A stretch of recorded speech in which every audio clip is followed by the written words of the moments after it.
9க்கும் 25க்கும் இடையே உள்ள இடை விகித சமம். கேட்டாம்பார் கேள்வி. பாருங்க, இடை விகித சமம். இந்த இடைனா என்ன சொன்னேன்?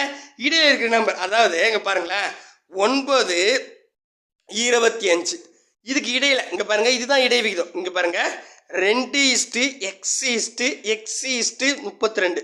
அதாவது இடை விகித சமம்னா இடையில இருக்கிற 2 எண் சமமா இருக்குன்னு அர்த்தங்க. புரியுதா? அப்ப இவன் இந்த மாதிரி பேட்டர்ன்ல கொடுக்காம இடைவிகித சமம்னு கொடுத்துட்டான்.